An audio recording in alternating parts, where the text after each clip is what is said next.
Boa noite, amada Igreja do Deus Vivo. Com prazer, com satisfação que nós nos reunimos essa noite, mais uma vez para ouvirmos a palavra de Deus, mais uma vez para atentarmos às Escrituras. Mais uma vez nós nos reunimos porque nos sentimos tocados por essa palavra, que é uma palavra viva, uma palavra eficaz, capaz de penetrar onde nenhuma palavra humana pode penetrar, capaz de estar ou de consolar aquele lugar ou aquela mágoa que nenhum homem pode consolar, capaz de curar ou de transformar qualquer coisa que esteja no homem. E é essa a capacidade e o poder que a palavra de Deus tem em nossas vidas. Visitantes, sejam bem-vindos. Aqueles que assistem pela internet também, que possam ser abençoados por essa palavra.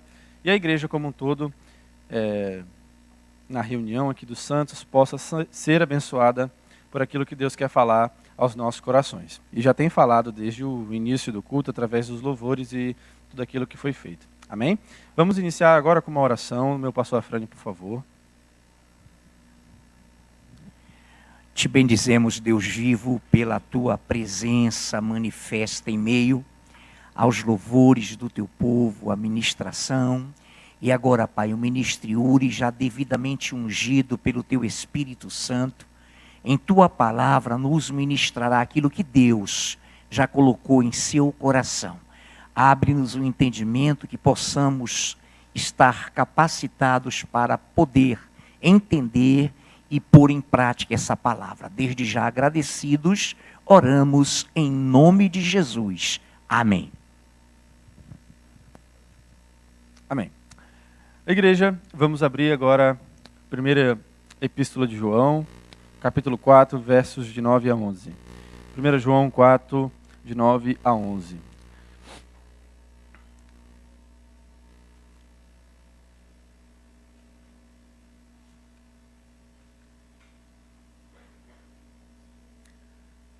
João 4, de 9 a 11.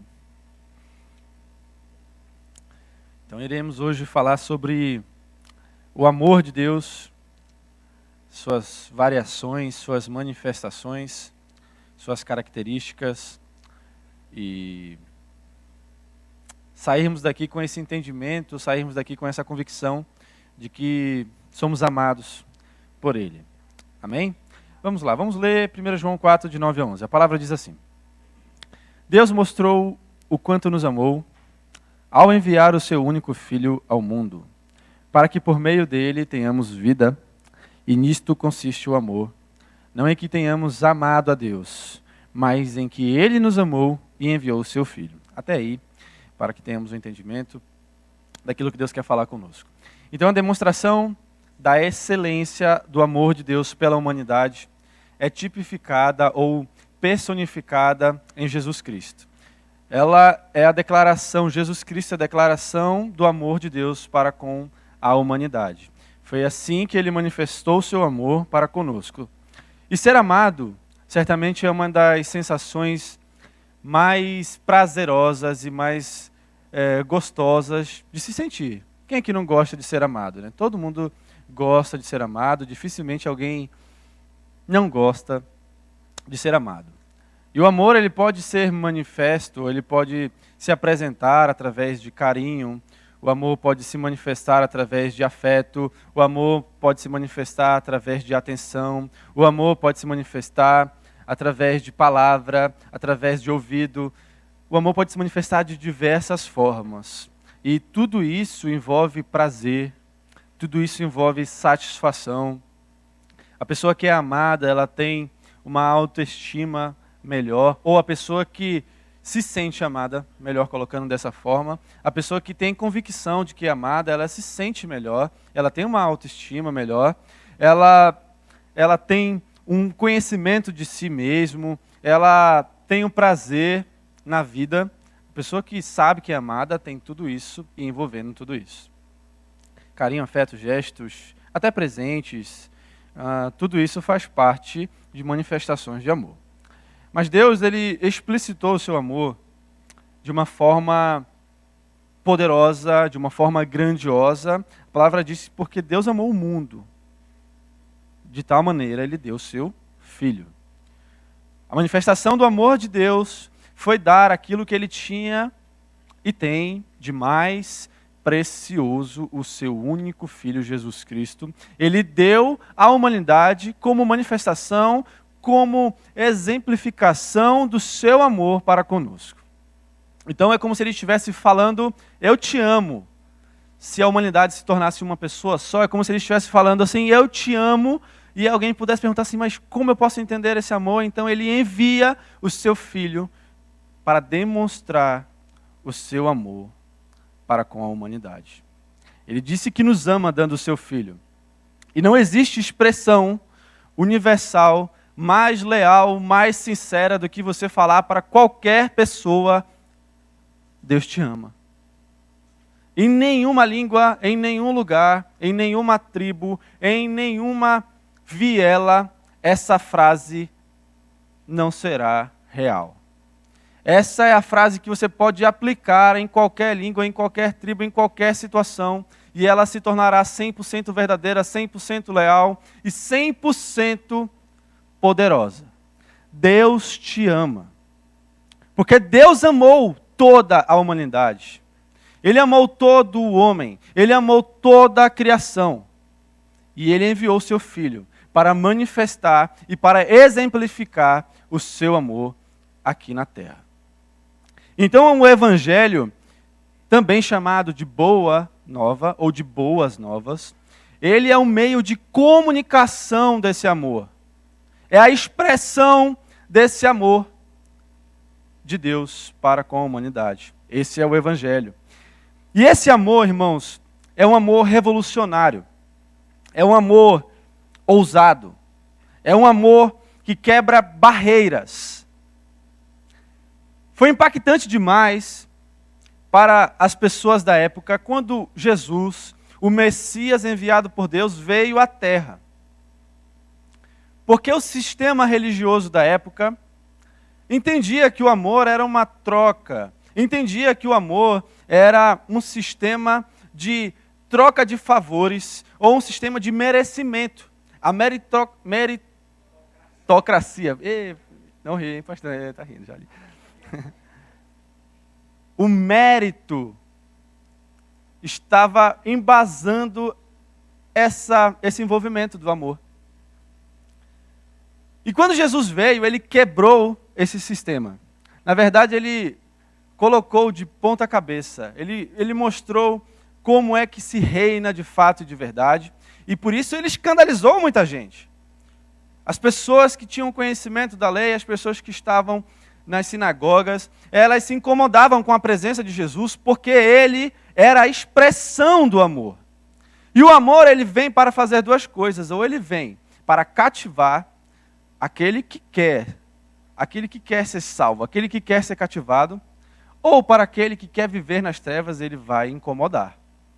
Porque a luz, mediante as trevas, ou ela vai iluminar aquele que quer ser iluminado, ou ela vai incomodar aquele que quer permanecer na escuridão.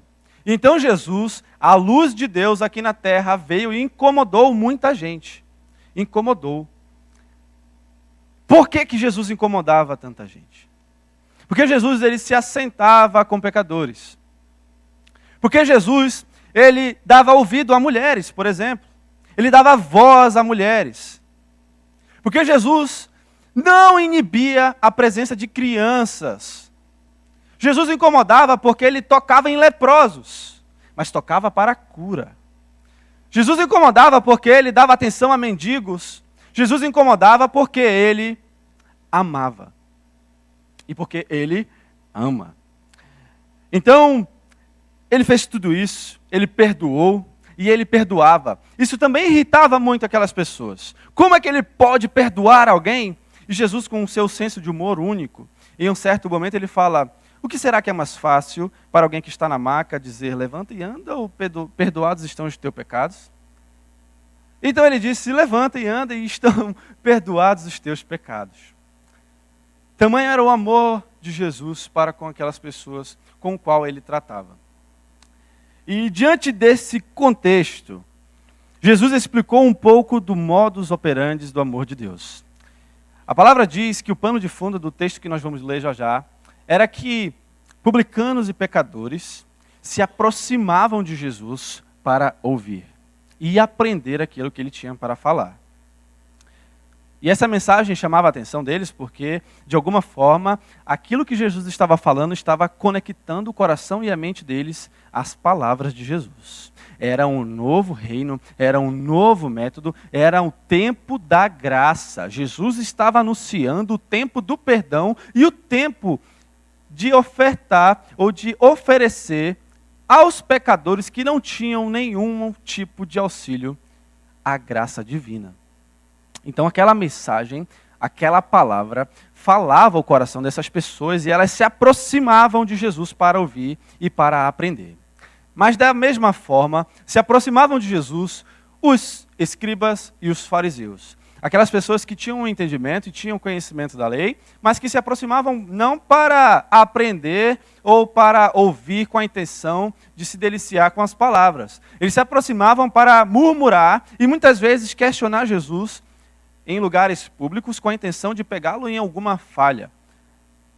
Mas, graças a Deus e pelo conhecimento que temos, e por ser ele, eles não conseguiram.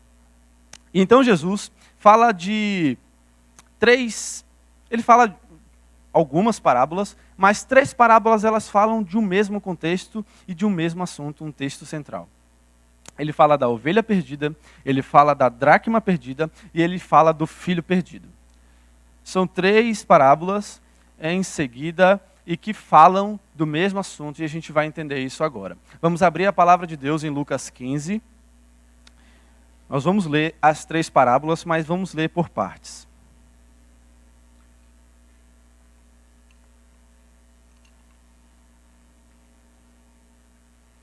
Lucas 15, de 4 a 7, a princípio. Caso tenha interesse, depois leia o capítulo inteiro para entender o plano de fundo a qual nós estávamos nos referindo. Lucas 15, de 4 a 7, para falarmos primeiro da parábola da ovelha perdida. Amém? Vamos lá. A palavra diz assim, Jesus estava falando: qual dentre vós é o homem que, possuindo 100 ovelhas e perdendo uma delas, não deixa no deserto as 99 e vai em busca da que se perdeu até encontrá-la? Achando-a, põe-na sobre os ombros, cheio de júbilo. Indo para casa, reúne os amigos e vizinhos e dizendo-lhes: alegrai-vos comigo, porque já achei a minha ovelha perdida. Digo-vos que assim haverá maior júbilo no céu por um pecador que se arrepende do que por 99 justos que não necessitam de arrependimento. Então, esse homem, Jesus aqui, ele utilizando da sua boa oratória, utilizando da sua sabedoria, ele pega aquela bola, aquela batata que estava ali com ele, ele joga para eles. Ele fala assim: será que vocês, tendo 100 ovelhas, será que vocês tendo ou possuindo 100 ovelhas, uma delas se perdendo ou se afastando do rebanho, será que vocês seriam capazes de deixá-la aí ou se arriscar ou estar vulnerável a presas, a predadores? Será que vocês teriam essa capacidade, vocês que são pastores, de deixar uma ovelha perdida? E então ele fala que ali tinham 100 ovelhas e se perdeu uma, ou se afastou uma. Matematicamente seria 1% do rebanho. E 1% para muitas das coisas não é algo que faça tanta diferença. Mas para aquele pastor, 1% significava uma ovelha. Para Deus, tipificando a ovelha, seria uma pessoa. E o que ele diz? Que ele deixa as 99 em um lugar. E aqui a gente poderia, ou algumas pessoas apontam isso como uma certa preferência dele por aquilo que ele foi buscar e deixou aquelas lá em perigo. Não. As ovelhas, elas são animais coletivos. E em coletivo, elas acabam em rebanho, elas acabam se tornando mais seguras do que uma ovelha sozinha, que é uma presa fácil. E por isso Jesus deixa, ou aquele pastor deixa aquelas 99 em um lugar seguro. Outras palavras dizem pasto, essa aqui diz deserto, né? Então, não vamos nos preocupar com isso, dizendo que as 99 não estavam seguras. Elas estavam seguras sim, e ele foi em busca daquela que estava em risco, aquela que estava em perigo. Então, aquele pastor, ele vai ao encontro até encontrá-la. Olha que interessante as expressões que Jesus está usando aqui. Até encontrá-la. Não é uma procura simples, uma procura que a pessoa olha, não achei, beleza, vou voltar para casa, eu bati na porta uma vez, vou voltar para casa. Não, ele vai procurar até encontrá-la. Tamanho é o amor de Deus, tamanho é o amor daquele pastor para com aquela ovelha. Ele foi buscar, ele foi atrás daquela ovelha até encontrá-la. Aqui nós não sabemos quanto tempo ele passou procurando, aqui nós não sabemos quantos quilômetros ele andou, ou quantos perigos ele se expôs para buscar aquela ovelha. Mas aqui nós sabemos que ao encontrá-la, ele com grande júbilo, com grande alegria, coloca nos ombros e a leva para casa. A palavra diz aí que ele leva para casa, e ele se reúne com os amigos e vizinhos e diz para que eles também se alegrem, porque eu já achei a minha ovelha perdida. E aqui a grande sacada, a grande mensagem de Jesus. Ele diz, assim como esse pastor se alegrou com essa ovelha, eu digo para vocês que Deus se alegra a maior júbilo no céu por um pecador que se arrepende dos seus pecados. Vejamos a alegria desse pastor. Ele encontrou com grande júbilo, colocou nos ombros, levou para casa, chamou seus amigos, chamou seus vizinhos, deu uma festa e compartilhou da sua alegria. Assim, há maior júbilo no céu por um pecador que se arrepende dos seus pecados. A comparação de Jesus é muito clara. A ovelha é como uma pessoa. E o pastor é ele, o próprio Senhor Jesus, que vai ao encontro de pessoas que estão perdidas, pessoas que não estão no rebanho. Aqui nós poderíamos exemplificar falando que a igreja é um rebanho de Deus, os filhos de Deus são um rebanho daquele que é o nosso pastor supremo. E então, ele está dizendo que a alegria dele ao encontrar uma ovelha que está fora do rebanho é digna de ser compartilhada, é digna de ser festejada, porque um pecador se arrependeu dos seus pecados. Essa alegria tem que estar no meu e no teu coração, mesmo que sejamos ovelhas, mesmo que sejamos as ovelhas que estão no rebanho seguras. Nós devemos nos alegrar, porque Deus ama o pecador, Ele ama essa sensação quando o pecador se arrepende dos seus pecados e permite que seja colocado no ombro e levado para casa através da graça e através da misericórdia de Deus. Aqui aprendemos a expressão da universalidade do amor de Deus. Ele amou todos. Ele amou as 100 ovelhas, ele não amou 90, ele não amou só aquelas que não nos davam trabalho, ele não amou só as ovelhas que estavam ali perto, ele não amou só as ovelhas que de alguma forma se comportavam bem, ele amou todas as ovelhas, e se fosse 10 ovelhas, ele iria atrás de 10 ovelhas, mas ele foi atrás de uma. Tamanho era o valor daquela ovelha para o pastor. Tamanho é o valor de qualquer homem para Deus. Por isso nós não podemos julgar, por isso nós não podemos condenar, porque esse não é o nosso papel. O que Deus nos fala é que Ele amou a todos, mesmo aquela pessoa que você olhe e veja aquela pessoa desgarrada do rebanho, proferindo palavras de juízo, proferindo palavrões, vivendo uma vida desraigada da presença de Deus. Deus ama aquela pessoa, isso é mistério de Deus, nós não conseguimos compreender. Ele ama a todos, Ele ama o homossexual, Ele ama o ladrão, Ele ama o corrupto, Ele ama todos. Ele ama todos. Isso parece uma mensagem dura para a nossa cabeça, porque como é que Deus pode amar alguém que mata outra pessoa? Como é que Deus pode amar alguém que rouba outra pessoa? Como é que Deus pode amar alguém assim, que peca, que se afasta, que se distancia tanto do rebanho? É esse o amor de Deus. Incalculável, inexplicável amor de Deus. E quando nós paramos para pensar quem nós éramos ou onde estávamos, nós passamos a pensar, graças a Deus que Deus ama alguém assim. Graças a Deus porque Deus ama a humanidade desse jeito. Porque se hoje nós estamos no rebanho, foi porque um dia o pastor foi atrás da gente, nos colocou no ombro e nos trouxe para casa. Um dia nós já fomos ovelhas desgarradas. Um dia nós já fomos ovelhas em perigo. Um dia nós já fomos pessoas distantes do rebanho. E um dia nós já fomos pessoas que estávamos prestes a ser destruídos.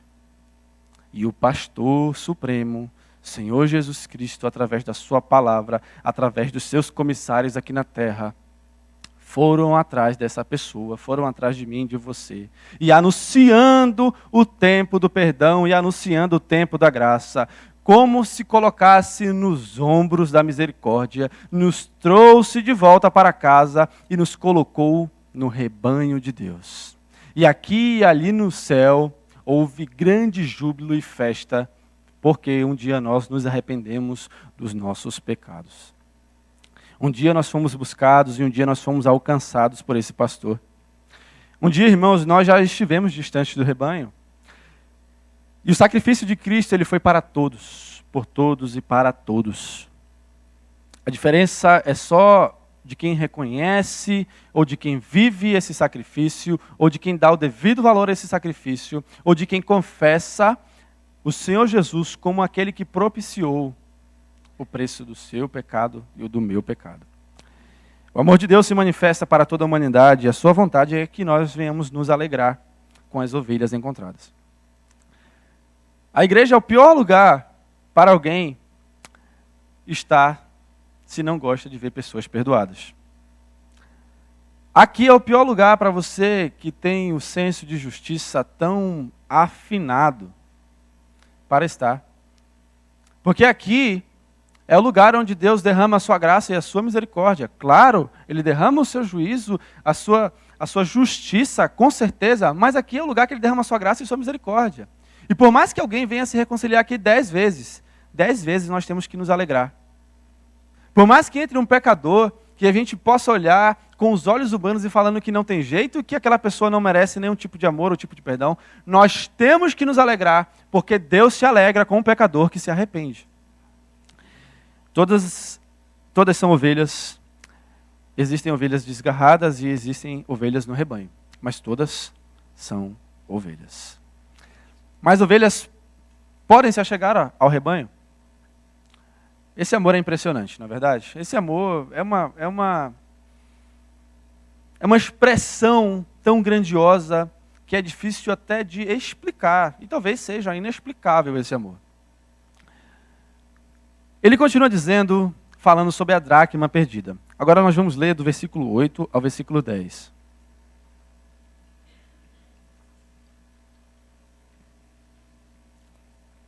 A palavra diz assim. Jesus estava falando sobre sobre a parábola da dracma perdida agora. Ou qual é a mulher que, tendo 10 dracmas... Perdão, vamos lá, só pegar a palavrinha ou qual é. Ele está continuando a parábola anterior. Ou qual é que, a mulher que tendo 10 dracmas, se perder uma, não acende a candeia, varre a casa e a procura diligentemente até encontrá-la?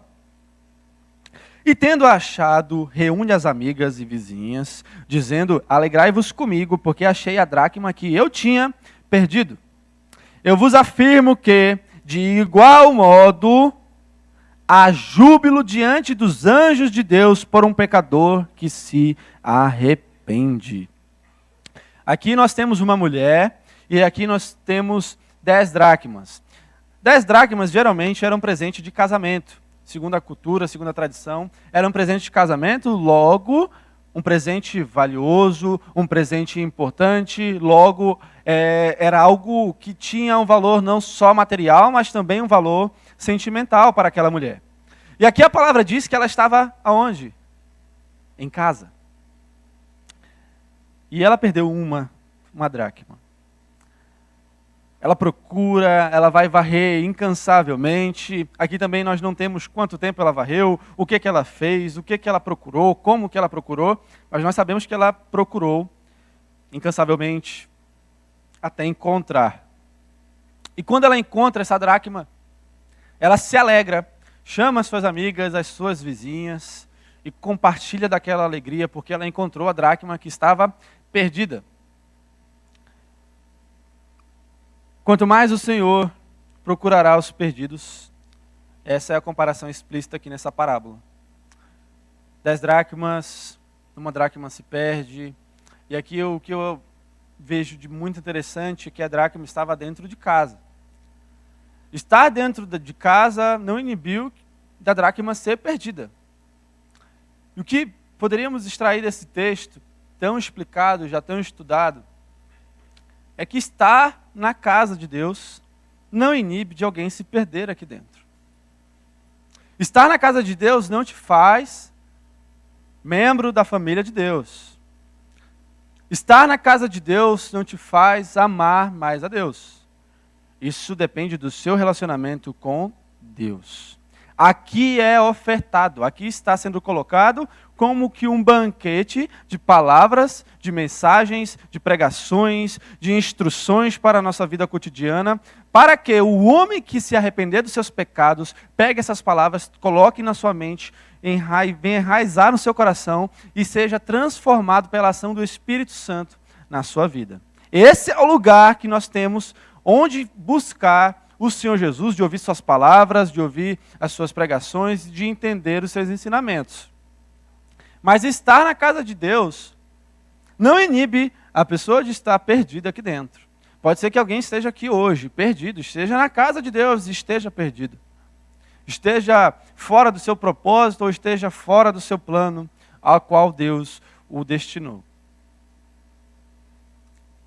Mas a mensagem boa é que mesmo que você esteja na casa de Deus, mesmo que você esteja perdido aqui dentro, o Senhor vai te procurar até te encontrar. Ele vai buscar, Ele vai varrer, Ele vai ter que limpar o que tiver que limpar, Ele vai ter que tirar a sujeira onde tiver que tirar, mas Ele vai encontrar essa dracma perdida. As 10 dracmas possuíam o mesmo valor. De forma genérica, eram todas iguais. Mas para aquela mulher, cada dracma tinha um valor especial. Assim, para Deus, cada membro dessa igreja tem um valor especial.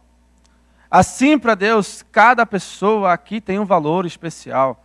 E Deus, se Ele se alegra com um pecador que se arrepende, nós podemos também dizer que Ele se entristece com um filho que sai da presença dEle. Aqui é o lugar onde Deus manifesta a sua graça. Então aprendemos aqui mais uma expressão do amor de Deus. A individualidade. Deus ama você como indivíduo. Ele te conhece, Ed. Ele te conhece, Yasmin. Ele te conhece, Messias. Ele te conhece como indivíduo. Ele sabe das tuas dificuldades. Ele sabe das tuas lutas. Ele sabe o que passa na tua cabeça. Ele sabe o que passa no teu coração. Ele sabe o choro que você engole. Ele sabe a tentação que você sofre. Ele sabe aquilo que te agrada. Ele sabe aquilo que te desagrada. Ele te conhece na individualidade. E assim como uma dracma que se perde, um filho que se afasta, ele sabe quem é aquele filho, ele conhece aquele filho e ele sabe o que está acontecendo com ele. E ele vai procurar, ele vai buscar, ele vai varrer, ele vai vasculhar até encontrar. Ele valoriza as nossas diferenças, isso é algo grandioso. Jesus, o Senhor dos Senhores, valoriza as nossas diferenças. Existem pontos que eu posso estar mais, digamos, tranquilo. Mas existem pontos que o pastor Afrânio vai estar mais tranquilo. E essa diferença ele valoriza, porque ele conhece o pastor Afrânio, ele conhece a minha estrutura. E ele me ama na minha estrutura e ama o pastor na estrutura dele. Assim como ele te ama na tua estrutura. Ele conhece as tuas lutas, ele conhece as tuas falhas, ele conhece os teus acertos. Aquilo que está oculto, ele conhece. Esse é o amor de Deus, ele valoriza a tua individualidade, ele valoriza os teus dons e talentos, não são para serem enterrados. Ele conhece os teus dons, ele sabe o que ele te deu. Não é para ser enterrado, não é para ser despejado, é para ser usado para a glória dele. E então, ele valoriza as nossas diferenças, ainda que tenhamos o mesmo valor, para Deus, sempre seremos especiais. Que tipo de pai, que tipo de amor é esse que a gente não consegue entender? Mesmo com tantas dificuldades e com tantas falhas, diga-se de passagem que muitas vezes é mais falhas do que acertos. E mesmo assim Ele ama. E mesmo assim Ele cuida. E mesmo assim Ele tem prazer em estar conosco. E mesmo assim Ele tem prazer em enxugar as nossas lágrimas. E mesmo assim Ele tem prazer em nos dar ânimo sempre que precisamos. E mesmo assim Ele tem prazer em nos dar paz quando nós precisamos. E mesmo assim Ele tem prazer em nos curar quando precisamos. E mesmo assim Ele tem prazer em nos dar alegria quando precisamos. E mesmo assim Ele tem prazer em estar conosco. A verdade é que muitas pessoas nem valorizam estar na presença de Deus. Nem têm isso em mente como algo valoroso. Mas até para essas pessoas, o Senhor demonstra o seu amor e valoriza estar na presença delas também, estar com elas também. Essa individualidade agiu no perdão de Pedro. Jesus enfatizou o perdão. Tu me amas, tu me amas, tu me amas. Individualidade dele. Jesus perdoou aquela mulher adúltera. Estava sendo julgada por todos. E qual foi a palavra de Jesus? Quem não tiver pecado, que atire a primeira pedra. E quando ele terminou, ele falou para ela, olha, ninguém te acusou, ou seja, não deixa que a tua mente seja perturbada pelas acusações. Não deixa que a tua mente seja apedrejada pelas acusações. Você está perdoada. Ele agiu na individualidade daquela mulher. Assim como ele atingiu a individualidade do jovem rico, que na sua mente entendia estar caminhando para o lado bom, ou fazendo as coisas certas. Mas ele sabia o que estava aprendendo aquele jovem. E ele falou para ele vender todos os bens. E ele deixou, ele voltou atrás, não seguiu. Agiu na individualidade. Assim como uma mulher buscou a dracma, o Senhor busca cada indivíduo. E Ele busca, inclusive, pessoas que estejam perdidas dentro da casa de Deus. A terceira e última parábola está no versículo 11 ao versículo 32. Vamos ler de forma bem resumida. O texto é conhecido, então eu vou ler um pouquinho mais rápido para aproveitarmos ainda mais o tempo. Amém? A palavra diz assim: continuou, ou seja, a continuação da primeira e da segunda parábola. Certo homem tinha 2 filhos. O mais moço deles disse ao pai: Pai, dá-me a parte dos bens que me cabe, e ele lhes repartiu os haveres. Passados não muitos dias, o filho mais moço, ajuntando tudo o que era seu, partiu para uma terra distante, e lá dissipou todos os seus bens, vivendo dissolutamente. Depois de ter consumido tudo, sobreveio àquele país uma grande fome, e ele começou a passar necessidade. Então, ele foi e se agregou a um dos cidadãos daquela terra, e este o mandou para os seus campos a guardar porcos. Ali, desejava ele fartar-se de alfarrobas que os porcos comiam, mas ninguém lhe dava nada. Então, caindo em si, disse: Quantos trabalhadores de meu pai têm pão com fartura, e eu aqui morro de fome? Levantar-me-ei, irei ter com meu pai, e lhe direi: Pai, pequei contra o céu e diante de ti. Já não sou digno de ser chamado teu filho. Trata-me como um dos teus trabalhadores. E levantando-se foi para o seu pai. Vinha ele ainda longe, quando seu pai o avistou, e compadecido dele, correndo, o abraçou e beijou. E o filho lhe disse: Pai, eu pequei contra o céu e diante de ti, já não sou digno de ser chamado teu filho. O pai, porém, disse aos seus servos: Trazei depressa a melhor roupa, vestiu-o, ponde-lhe um anel no dedo e sandália nos pés. Trazei também e matai o novilho cevado. Comamos e venhamos nos regozijar, porque este meu filho estava morto e reviveu, estava perdido e foi achado, e começaram a se regozijar. Ora, o filho mais velho estivera no campo, e quando voltava, ao aproximar-se da casa, ouviu músicas e as danças. Chamou um dos criados e perguntou-lhe o que era aquilo, e ele informou: Veio teu irmão e teu pai mandou matar o novilho cevado, porque o recuperou com saúde. Ele se indignou e não queria entrar. Saindo, porém, o pai procurava conciliá-lo. Mas ele respondeu a seu pai: Há tantos anos que te sirvo sem jamais transgredir uma ordem tua, e nunca me deste um cabrito sequer para alegrar-me com os meus amigos. Vindo, porém, esse teu filho, que desperdiçou os teus bens com meretrizes, tu mandaste matar para ele o novilho cevado. Então ele lhe respondeu, pai, meu filho, tu sempre estás comigo, tudo que é meu é teu. Entretanto, era preciso que nos regozijássemos e nos alegrássemos, porque esse teu irmão estava morto e reviveu, estava perdido e foi achado. Esse texto já foi lido, já foi explicado, já foi pregado inúmeras vezes, mas sempre que nós lemos, sempre que nós ouvimos falar desse texto, nos traz à memória sensações boas e sensações de alerta. Um filho pede a sua parte da herança. Isso já era um absurdo só por si. Pedir parte da herança era dizer que preferia que o pai morresse do que ele continuasse a viver com os filhos. E, enfim, o pai concede ali o pedido dele, demonstrando já amor somente nisso, já demonstrou amor nisso. E ele gastou todos os bens e usou como ele bem entendia. A palavra diz que veio uma grande fome naquele lugar, ele já estava sem nada, ao ponto de estar numa situação tão calamitosa, de desejar a comida dos porcos. E sabemos que para o povo judaico, o porco era um animal imundo, um animal que não era legal de se ter nem perto. Que ali quem cuidava eram os servos, né? E ele desejou a comida dos porcos, tamanha era a situação calamitosa daquele jovem. E então veio à memória dele quem era o pai dele. E ele lembrou que o pai, até para os funcionários, até para os servos, servia de bom grado e servia com fartura. E então ele desperdiçou a sua vida e seus bens e caiu em si e decidiu voltar. Ali começa o arrependimento daquele jovem. Ele fala consigo mesmo que pecou, ele assume o seu erro e já diz que não é digno de ser chamado de filho e resolve ir ao encontro do pai. Isso é uma exemplificação de um arrependimento genuíno, de um arrependimento no coração do homem.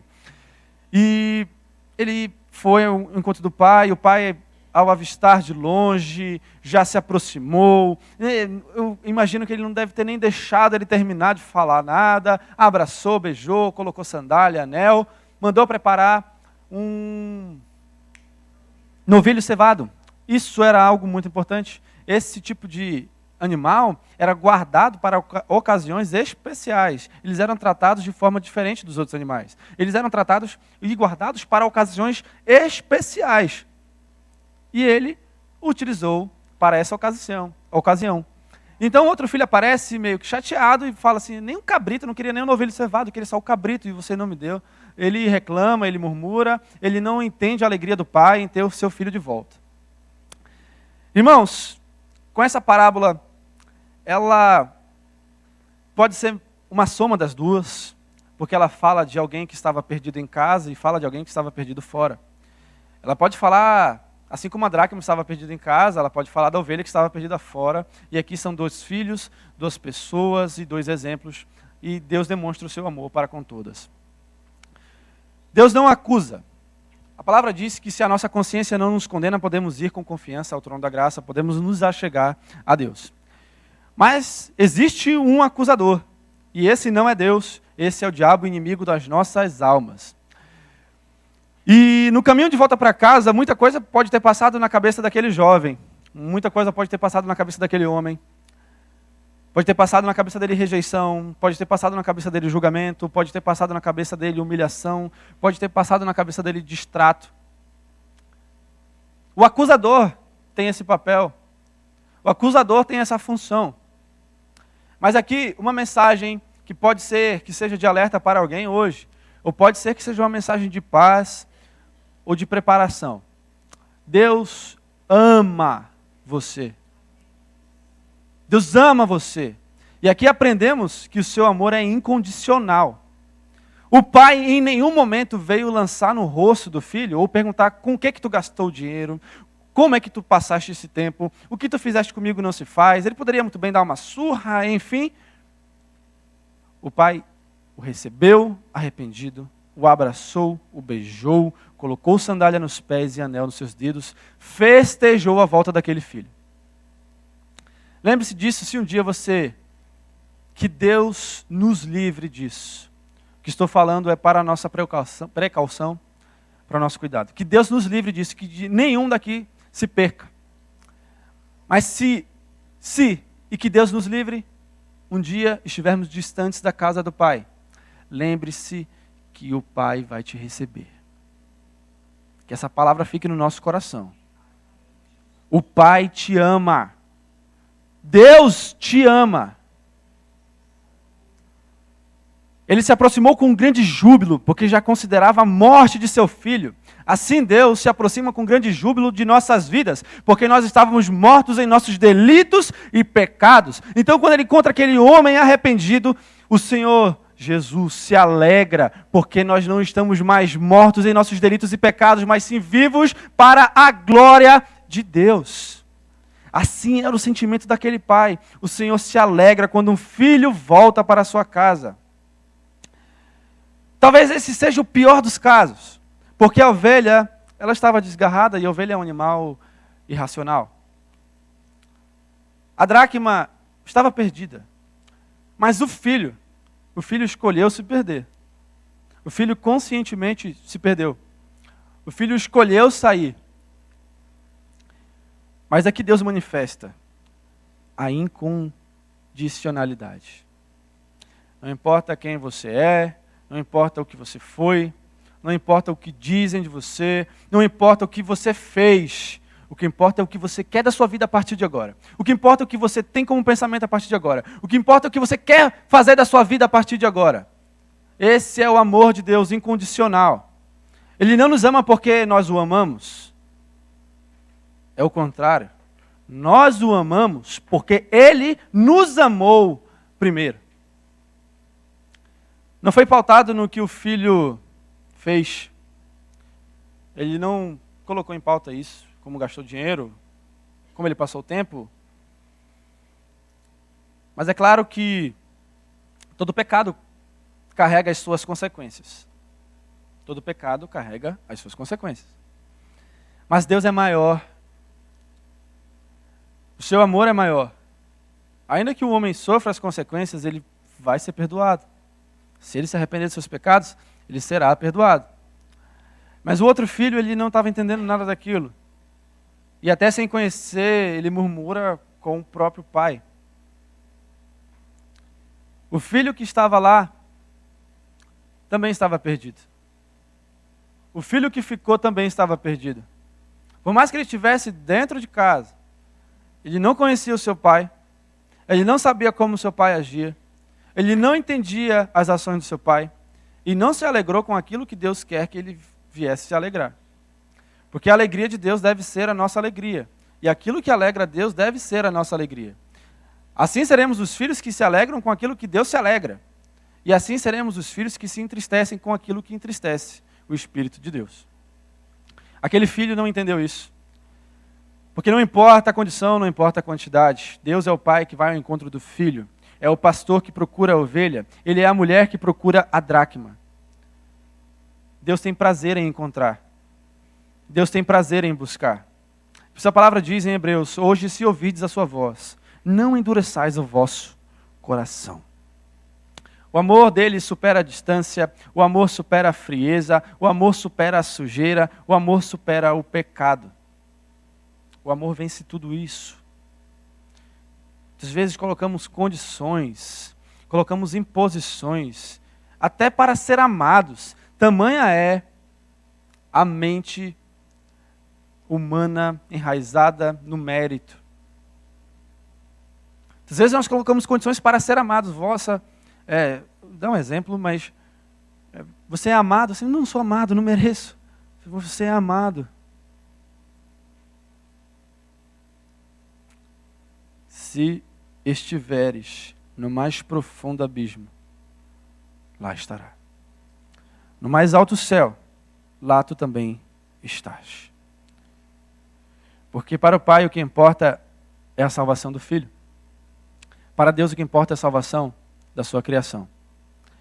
Foi por isso que Ele demonstrou seu amor enviando Jesus Cristo, para que nós, hoje, tivéssemos acesso ao perdão e à reconciliação dos nossos pecados. E terminando esse momento de palavra, gostaria de ler Romanos 8, de 38 a 39.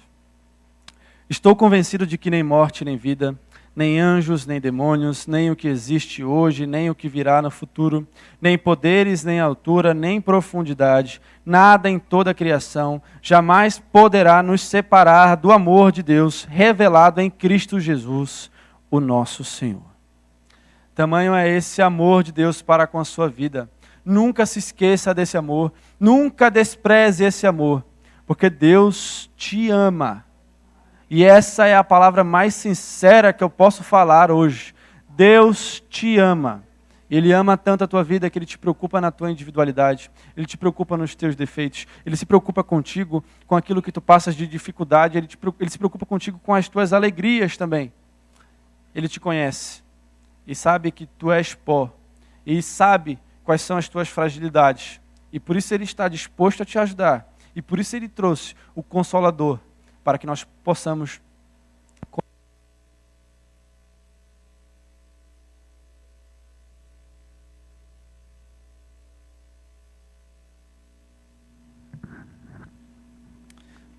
Senhor Jesus, nós te agradecemos, Pai, porque mais uma vez Tu falaste aos nossos corações. Aquele que não se sente amado possa sentir o Teu amor, Pai, hoje. Aquele que está distante possa ouvir a Tua voz hoje, Pai, chamando para perto. Aquele que está perdido, Pai, possa entender que Tu estás buscando. E hoje, mais uma vez, Tu busca o coração que quer se arrepender dos seus pecados. A Tua presença está em nosso meio, Jesus. E onde há a Tua presença, onde está a Tua presença, está a liberdade. Declaramos que caia por terra todo espírito de opressão, todo espírito de culpa, todo espírito de acusação sobre as vidas que estão aqui, Pai. Porque nós somos Teus filhos e nenhuma condenação há para aqueles que estão em Cristo Jesus. Por isso nós declaramos, Pai, que nós Te amamos também, mas sabemos que Tu nos amaste primeiro. E mesmo não merecendo, Tu derramou o Teu amor naquela cruz por nossas vidas. Amém. Chamaria o Ministério de Louvor e a igreja pode ficar de pé.